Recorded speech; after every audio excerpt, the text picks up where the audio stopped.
Hi అండి, అందరికీ welcome back to my channel. Carrot halwa చేస్తున్నాను. దీనికి కొన్ని క్యారెట్స్ తీసుకొని ఇలా తురిమి క్యారెట్ మొత్తం ఇలా తురిమి రెడీ చేసి పెట్టుకోవాలి.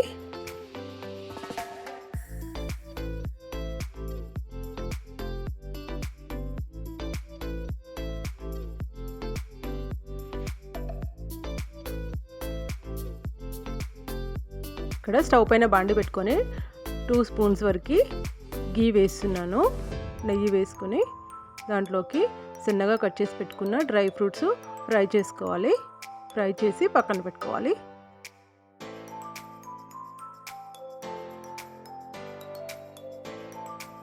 ఈ నెయ్యిలోకి తురిమి పెట్టుకున్న క్యారెట్ యాడ్ చేసి పచ్చివాసన స్మెల్ పోయేంత వరకు ఫ్రై చేయాలండి.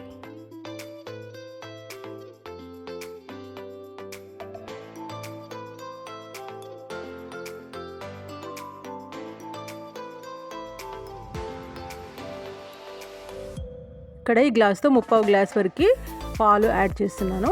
యాడ్ చేసుకొని మంచిగా కలపాలి.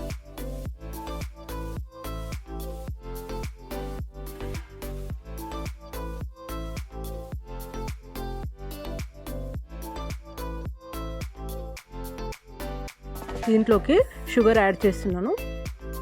స్వీట్ ఎక్కువ కావాలనుకునే వాళ్ళు షుగర్ ఎక్కువ యాడ్ చేసుకోవచ్చు, లేదంటే తగ్గించి వేసుకోండి. నేను అంత వేసాను.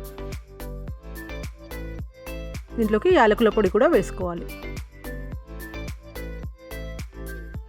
యాలకుల పొడి మొత్తం కలిసేలాగా కలపాలండి. కాసేపు అది ఉడికాక చూడండి, అంత దగ్గర పడింది, అంత దగ్గరకు వచ్చేసింది. ఆ పాలు అయిపోతుందో షుగర్ అంతా దానికి క్యారెట్కి బాగా పట్టేసి యమ్మీగా రెడీ అయిపోయింది. అంతే, tasty carrot halwa ready. Thank you for watching. Bye bye.